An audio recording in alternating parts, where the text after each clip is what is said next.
Hello बच्चों, very good morning बेटा। Last class तक मैंने आपको बिजनेस स्टडीज के अंदर बैंक्स के बारे में करा दिया था। बैंक्स के बारे में क्या बेटा कि क्या नाम है, बैंक्स वगैरह क्या है, बैंक्स का सिस्टम क्या है, उस हिसाब से मैंने आपको सारा समझा दिया था। आज बेटा मैं आपको आगे कराने जा रहा हूं जिसमें मैं आपको सिखाऊंगा बैंक से रिलेटेड इलेक्ट्रॉनिक बैंकिंग सिस्टम, यानी कि बैंकिंग का जो सिस्टम है वो इलेक्ट्रॉनिक वे में किस तरीके से है। यानी इलेक्ट्रॉनिक बैंकिंग सिस्टम क्या होता है, इलेक्ट्रॉनिक बैंकिंग सिस्टम डील किस तरीके से करता है, ठीक है ना। तो उसकी आज हम बात करने जा रहे हैं। इलेक्ट्रॉनिक बैंकिंग कहो या आप ई बैंकिंग कहो, ई बैंकिंग का मतलब भी यही है कि आप इलेक्ट्रॉनिक वे में बैंकिंग सिस्टम का यूज कर रहे हो। सबसे पहले number one, electronic fund transfer. Number one tool जो है वो इसका है electronic fund transfer. Electronic fund transfer, electronic fund transfer का मतलब क्या है बेटा। इलेक्ट्रॉनिक फंड ट्रांसफर का मतलब है कि आप कहीं से भी, एक जगह से, ए प्लेस से कहीं पर भी आप अमाउंट ट्रांसफर कर सकते हो, ठीक है ना। यानी कि आप एक जगह से दूसरी जगह पर पैसा ट्रांसफर कर सकते हो बिना किसी रुकावट के। तो वो सबसे पहला इलेक्ट्रॉनिक वे होता है जिसे ईएफटी बोलते हैं, शॉर्ट में ईएफटी कहते हैं, इलेक्ट्रॉनिक फंड ट्रांसफर, ठीक है बेटा। नंबर टू, आपने सुना ही है, देखा भी है बहुत बार, ऑटोमेटेड टेलर मशीन।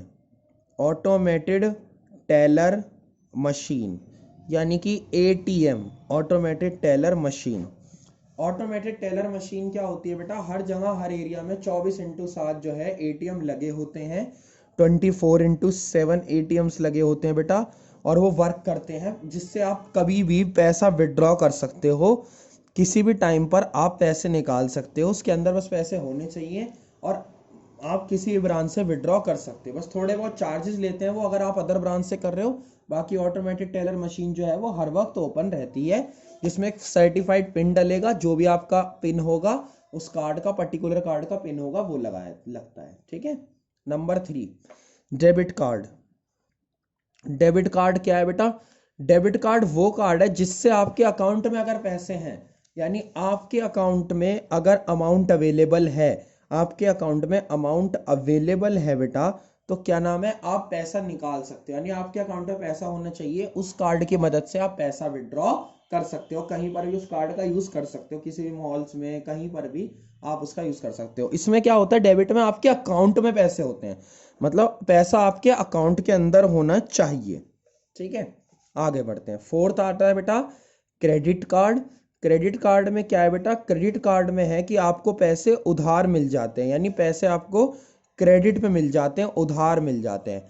आपके अकाउंट में होने जरूरी नहीं है, आपकी एक सर्टिफाइड लिमिट डिसाइड होती है बैंक के द्वारा, फिर एक कार्ड बनता है जिससे आप पैसे निकाल सकते हो, उस कार्ड के थ्रू आपको पैसा उधार मिल जाएगा, उस कार्ड के थ्रू आपको पैसा उधार मिल जाएगा, ठीक है। तो वो क्रेडिट कार्ड होता है। फिर आगे बढ़ते हैं बेटा, फिफ्थ पे आते हैं। फिफ्थ में आता है आपका टेली बैंकिंग। फिफ्थ में आता है बेटा आपका टेली बैंकिंग। टेली बैंकिंग का मतलब क्या है, बैंकिंग थ्रू टेलीफोन। तो टेली बैंकिंग का मतलब होता है कि टेलीफोन के द्वारा आपकी जो डीलिंग्स वगैरह हैं वो चलेंगी, यानी ओवर टेलीफोन। टेलीफोन के द्वारा आप जो है बैंकिंग वगैरह का इस्तेमाल करोगे, मोबाइल फोन्स में एप्लीकेशंस वगैरह डाल के आप टेलीफोन के थ्रू बैंकिंग वगैरह कर सकते हो, अकाउंट का बैलेंस वगैरह सब कुछ चेक कर सकते हो, और आजकल तो वैसे भी एडवांस हो गया है। फिर आता है कोर बैंकिंग। कोर बैंकिंग मतलब जैसे मान लो आपका किसी एक बैंक में अकाउंट है और वो आपका कस्टमर हो आप उस ब्रांच के, यानी उस ब्रांच के तो कस्टमर हो आप, लेकिन कोर बैंकिंग एक ऐसा सिस्टम है कि आप उस ब्रांच से हटके उस पूरे के पूरे बैंक के एक कस्टमर बन जाते हो, यानी कहीं पर भी आप डील कर सकते हो, किसी भी ब्रांच में डील कर सकते हो। यानी कस्टमर ऑफ द ब्रांच से आपका स्टेटस जो कस्टमर ऑफ अ ब्रांच से चेंज होके कस्टमर ऑफ बैंक हो जाता है, यानी पूरे कस्टमर बन जाते हो आप बैंक के, और ये सब भी इलेक्ट्रॉनिक वे में चलता है, ठीक है। कोर बैंकिंग सिस्टम सीबीएस बोलते हैं इसे। आई होप आप समझ गए होंगे। तो बेटा ये सारे इलेक्ट्रॉनिक वे हैं, इनको हमें करना होता है अच्छे से, और अगर इनका हम यूज करते तो काफी ज्यादा टाइम भी बचता है, और ये इलेक्ट्रॉनिक वे है, ठीक है बेटा।